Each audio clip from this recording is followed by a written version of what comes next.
Utando kulita izango tunazange kwasa jita tuande motifuti. Nguna pwile kulwa tutakuhanjika nya kwetu esu. Chitangu nguna kahula kwetu. Nyi ulingo ungeshi. Muheta mulimbo lya kwenu. Nyekuchi. Nguku ngenu muheta ngo mulimbo.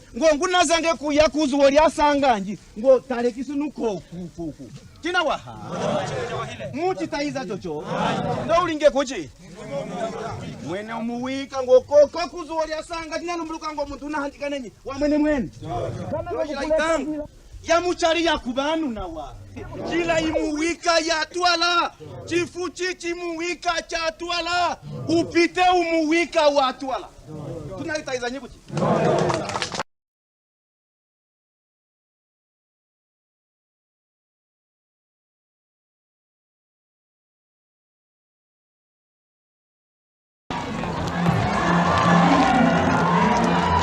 An even greater reception later at Silver Porto, where 5,000 voiced their support. But for Savimbi, in reality, there was little to shout about.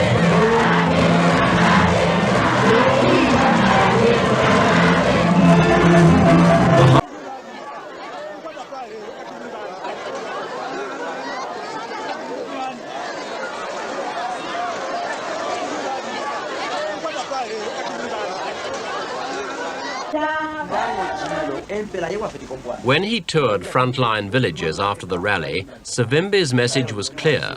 Leave your homes and take to the bush. Altogether, over 200,000 UNITA supporters were advised to evacuate and prepare to fight their future battles as a resistance force. Savimbi's tactics now are to withdraw his forces to positions which they can be sure of holding. Throughout UNITA-held territory, bridges and roads have been mined or blown up to slow the advance of the MPLA. Savimbi told the villagers, "We were in the bush fighting the Portuguese for 7 years, and we can do it again." But a drawn-out guerrilla campaign, disrupting communications and business life, could strangle the economy of Angola and ruin the country all three factions are struggling so intensely to preserve.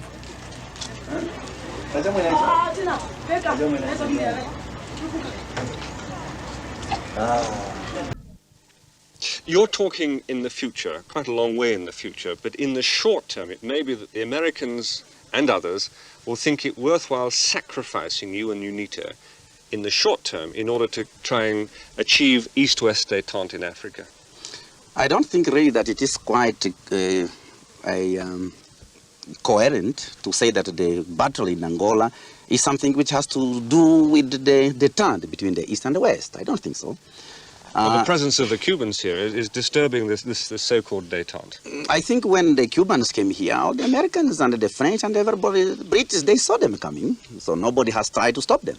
And I don't think that it is really for them, Angola has such an important strategic value. If it had, I think they could have prevented them to do that, because it was done during the day, it was not during the night. Yes, but 27,000 Cubans in Angola now. 27,000 is a lot. It is why I don't believe at all that any amount of money given to NATO will force them out. It is not. They will not go. They will not go.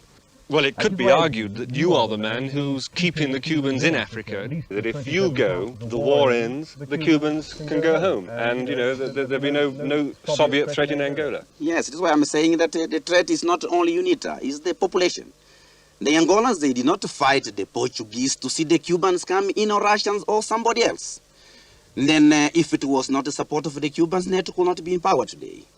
I'm saying it, that even if, I'm saying if because I don't believe it, even if the Cubans left, the problem will not be settled. And even if UNITA could be wiped out, as they are saying, the Cubans could not leave. So the Cubans are here to protect NATO. And I was very happy to learn that when NATO went to Zaire, he took the Cubans as his bodyguards. Then these men, after being in power 3 years, even he does not trust his own people. I think this is very important. The Cubans came here in 1975, before the Civil War. Then the people who have started the Civil War were the Cubans. And if we can speak about the Americans, Luanda government and the socialists, the communists, they are saying that the Cubans came here not because of UNITA, but because of South Africa. But let me say that if the South Africans came here, it was because they were encouraged and even guaranteed by the Americans to come here to fight for the West. So then I think UNITA has been a victim of the invasion of the Cubans and the Russians. Then we were not the people who were the origin of the Cubans coming in. It is why I think if the Americans, they do, that's wrong. We understand that the Americans are trying to put pressure on your allies, the men who supply you with the money and the weapons, to try and drop you. You've heard of this, of course. Yes, indeed. And what do you make of it? I think it is not something new, because no American administration had ever a favorable policy towards UNITA. Never. During the colonial war, during the Civil War. And yet you're pro-Western. Why is that? I think this is just what all of you journalists, you can call me pro-China, as I was called before. You can call anything. To be pro-West or not, it's not me who said so. It is you people who are saying But so. you're more to the West than you are to the East. I think that's... I think I don't agree very much about that. I am pro-Angola. I am here fighting for Angola. I'm not fighting for anybody. And I think everybody should understand that I will not accept to serve any other interest than that one of Angolans. If our strategy to get the Cubans out has to go along with the line of the West or anybody else, we do it. But to be pro-West or pro-East, I think is something that for me is empty. It has no meaning. This talk of NATO, the MPLA, that they can open up the railway to Zaire, as far as you're concerned, nonsense. First of all, I want to say it is a nonsense. I think that it is a genuine effort from President Mobutu to try to solve the problems of his country, because he's the president of Zaire, so he has to look to interests of the Zairians. The same for Zambia.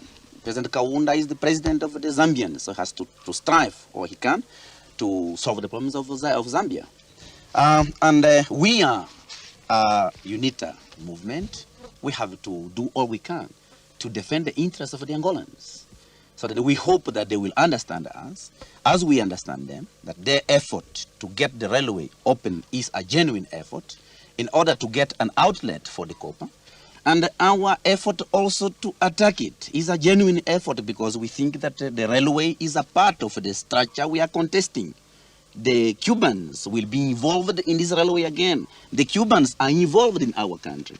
So we hope that their brothers in Zambia and Zaire, they will understand us, that we are not going to hit the railway because of hatred against Zambia, against Zaire, but because we cannot fight a war in Angola without attacking the Benguela railway.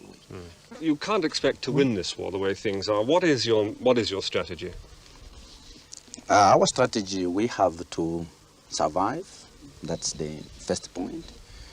Secondly, the situation in Angola will be definitely influenced by the events in Namibia, in Zimbabwe.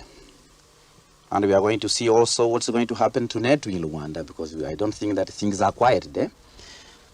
Then we have to avoid to make military advances, so that we wait until we see what's going to happen around us. You're just going to wait to see what happens in these other three regions? Yes, indeed. How much of the railway are you sabotaging? Because the railway is the one thing that guarantees you as a political force, isn't it? If you can sabotage that, you remain a political force. How much of the railway are you now sabotaging? I would rather say that it is not only the railway by itself, it is the situation as a whole. And we think that we remain a political force in Angola, so long we fight, so long we have the support of the people. I think the main thing is, if the Angolan people, they are satisfied with the government of Rwanda, then they will cease to support us. And if they identify NATO with the Cubans, with all the foreigners, then the people will not support him. Then we will be the hope of the nation, that one day we will have a genuine Angolan government.